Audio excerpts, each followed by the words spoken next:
Drew here in an underground pump house in southern Chester County, Pennsylvania. These are pretty typical for our area. If you don't have your well system in the basement, you might have it in a slightly underground house. So dirt level, it's right about in here somewhere, and there's a small shed little roof thing above that. And this is for a real estate investor. He's got a rental property with some stuff going on, and the bladder has gone bad in this tank. The date on here is January 20th of, could be 01, could be 04, could be 09. I really can't tell for sure. It's worn away. Installed by, maybe it's Cochranville Plumbing. I'm not sure. There's a phone number on here. I could look it up, but it really doesn't matter. The bladder's gone. And we know the bladder's gone because when the system is empty, there's zero air pressure in the tank. So right now we got a little bit left in here. I have turned the power off to this, and we're going to confirm that just by hitting the contacts on the back of the switch. The pump didn't kick on. This is a deep well pump. There's a casing out in the yard with a pitless adapter. It goes down. So what we're going to do is we are going to shut off. There are some valves in here. These valves feed the house and the garage, so we're going to shut those off so that we don't have pressure. We don't lose, put air in the line going up to them. And then we're going to drain this tank out altogether. And what's down here is actually an old hand-dug well. It's about 30 feet deep. Stone line, 24 inches in diameter. It's really kind of cool, but from a safety standpoint, that probably needs to get filled in with gravel at some point. We're not doing that today. We're also not replacing the pressure tank today. He wants to kick the can down the road on that, which is okay. You can get away with having a busted bladder in a pressure tank and continue to use it. You just have to occasionally put some air back into it, and we're going to talk about how we're going to do that today. But the number one thing that we need to take care of today is replacing the pressure switch, because what's happening is the tenants are using the water. It's getting down below the kick-on pressure, and this switch is not firing. And we could try to clean it, we could play with it, we could mess around with the springs and adjustments and try to, sometimes it works, sometimes it doesn't. Well, do we want to spend time working on that? Not really. These things are between $20 and $40 depending where you buy them from. We're just going to throw a new one on today. So, first step in doing that, we turn the power off. We're draining the water out of the system. And we're going to start disconnecting the electrical so that we can transfer that into the new switch when we get to that point. Now the fun part is there's nothing to stand on here because I'm standing over that hand-dug well. So that just keeps life interesting. Personally, when I'm doing things, I like to start with the neutrals. That's just me.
Are you moving the van? No, I'm just starting taking the pictures here.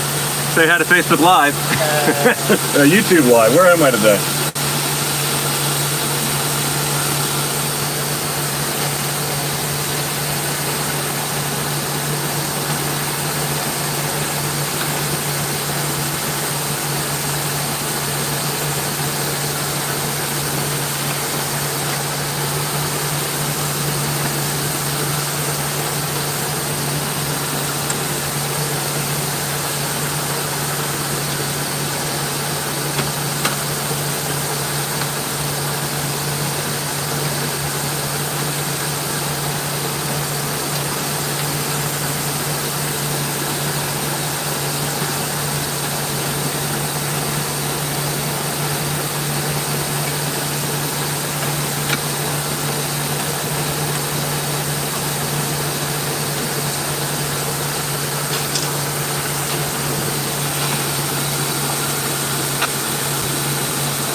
All right, now is this something that you can do it yourself?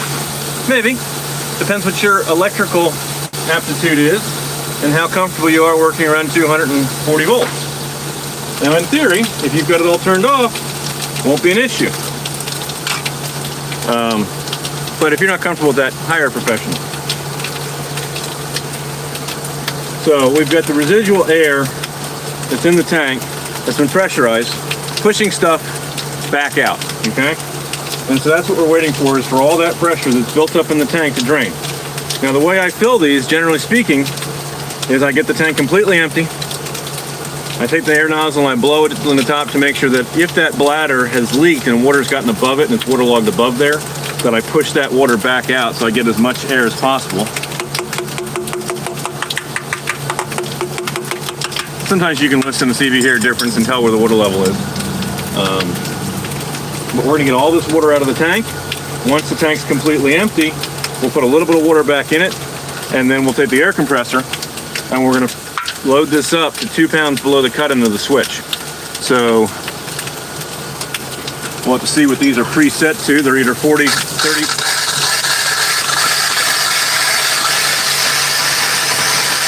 And there goes the air.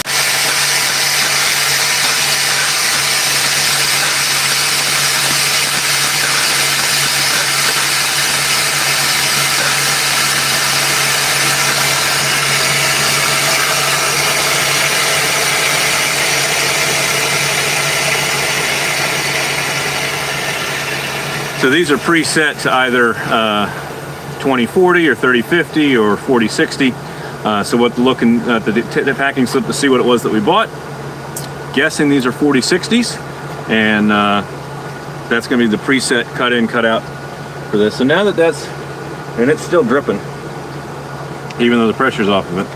So we're going to do a couple things at once here. I want to make sure that I've gotten all the water out of this tank.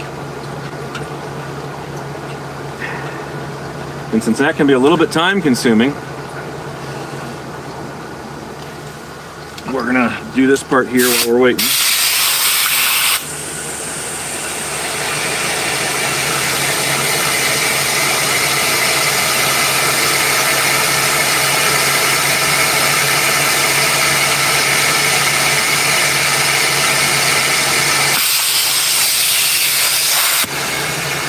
Okay, so it seems like we're good. I'm just getting air out the bottom. We're not getting any extra water out there. So that means the system's empty. Now this gauge is still reading about 4 pounds. So one of the other things we're going to do today, we're going to be replacing this gauge. We're also going to be replacing the high pressure relief valve. If it gets over 75 pounds of pressure, this device has a spring inside that is designed to allow that water to leak out. The one that we have down here is leaking profusely and has left an absolute mess. So you can see right over here, that guy has just absolutely been dripping over time, which means the pump's running more often than it needs to, and we're wasting a bunch of water, so, and electricity more importantly. So what we want to do is replace that as well. So lots of parts getting swapped out here today.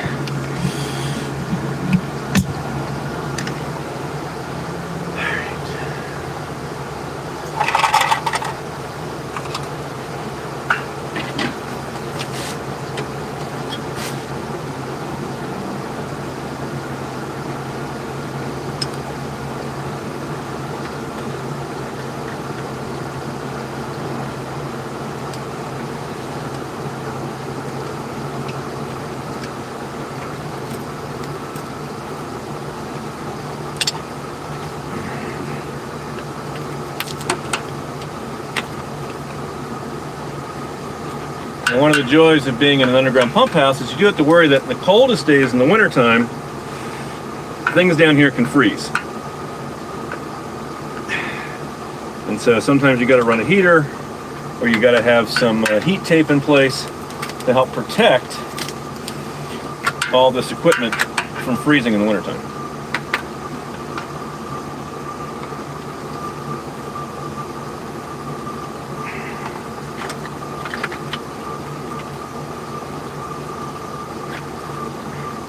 And now it's going to be a good time to put some gloves on so that in case I smack my hands, I don't get hurt.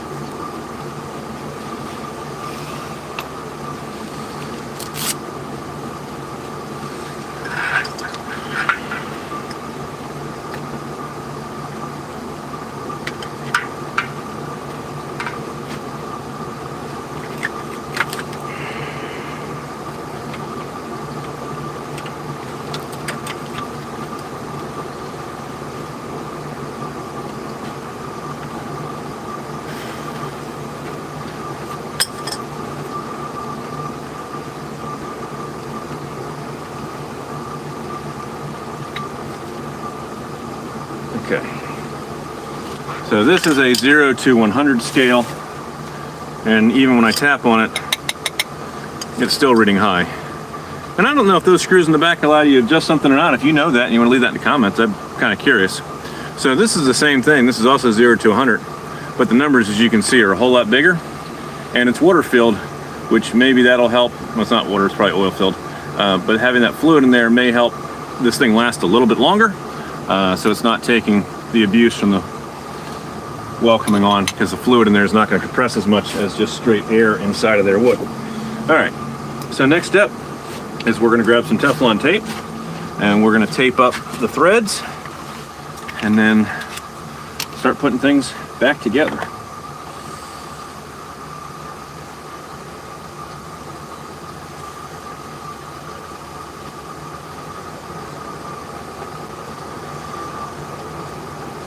Always make sure when you're putting the pipe thread on that you're going in the same direction as you're going to screw this into the orifice that it's going into. That way you don't wind up taking off the threads, taking the thread tape back off when you go. All good? Yep, all good. Cool, man. I'll see you later. All right, sir. Take care.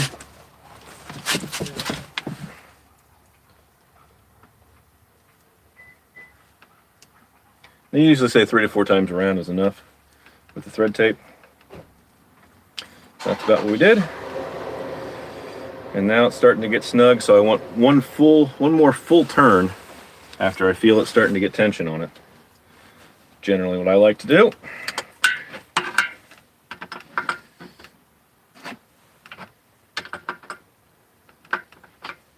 If it leaks, you can always tighten it up a little bit further. But I don't like to over tighten things and take a risk on breaking them.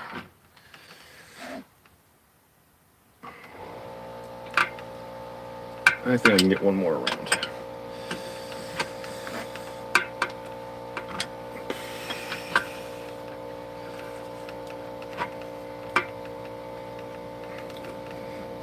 And how many times you can get around is a factor of how much thread tape did you put on there and what size is the opening.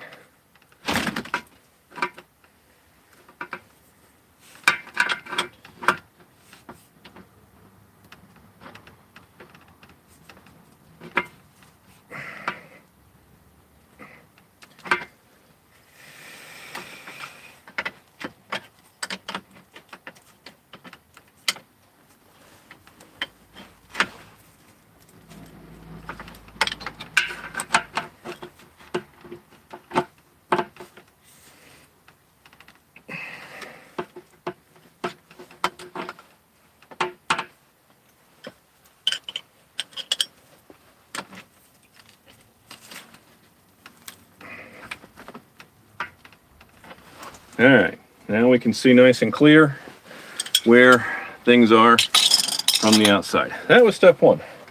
Now we're gonna get down here in the bottom and replace the pressure overflow valve.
Okay. And the final step here is to put the pressure relief, or to put the pressure switch back on the top. The nice thing about having all that water flow at the top is it did a good job of flushing out any debris that might be in there.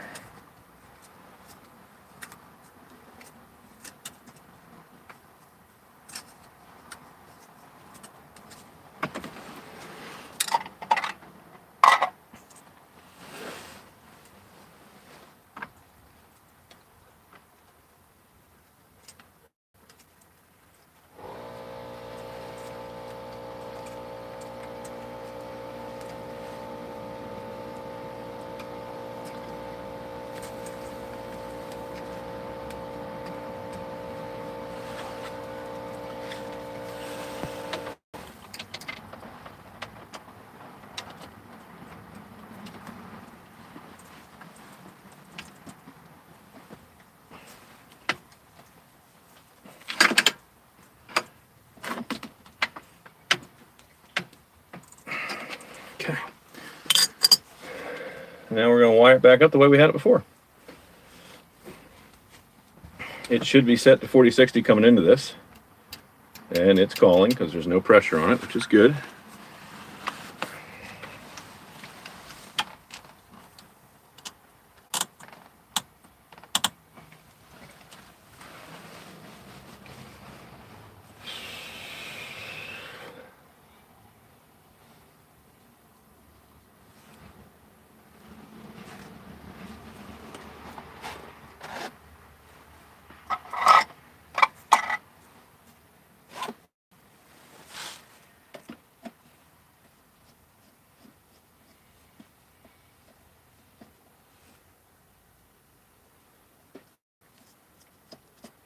This has new rubber grommets in it, and since these Romex connectors don't have any spin locks on them as it is, we're going to take them off, and we'll just go ahead and use the rubber grommets that were provided with the new pump, with the new switch.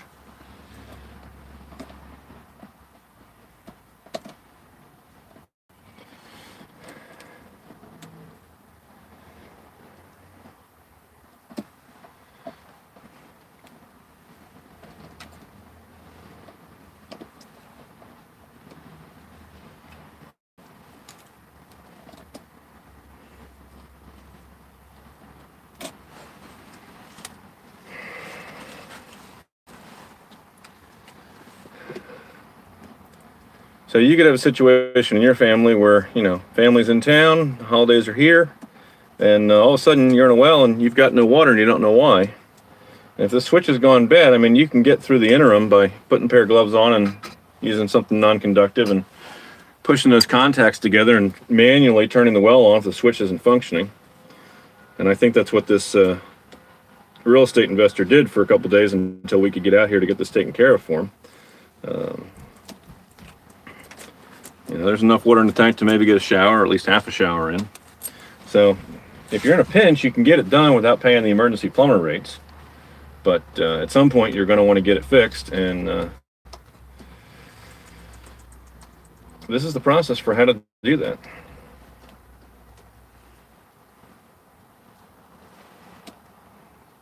Now, it is helpful if you have some working knowledge of your well system and your plumbing, and what pressure is your system. Was it set up to run on 40-60?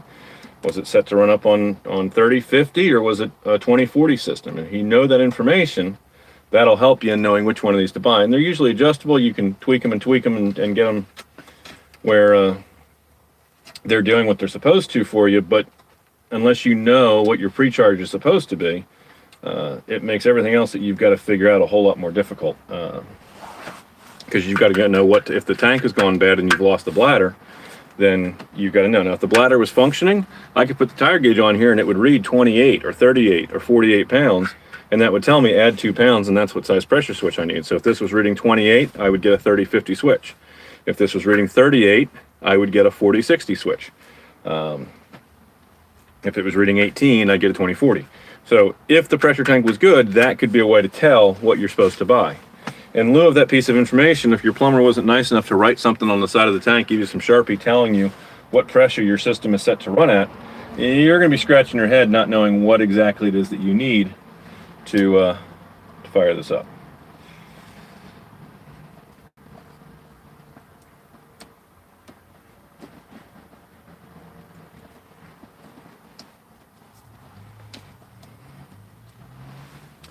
So when I'm doing electrical work, I told you I take things apart. I was starting with the neutral. Putting this back together, first thing I'm going to do is get my grounds wired up and strapped to the bottom of this box here, because that's going to guarantee me that nothing else is going to move. And that kind of holds the wires in place and makes everything nice and secure. And I don't want to back these out too far because I got a 30-foot pit below me. I don't want to drop anything down there. Now, if I had a second set of hands right now, I'd have that person be airing this tank up to about 38 pounds. And we would see when the pressure switch would come on, it should come on at 40. Actually, it should be calling now. Is it calling now? Yeah, it is calling now. Okay. So some of them have a safety feature where if the pressure gets too low, they cut out because they think you've got a leak in your line somewhere.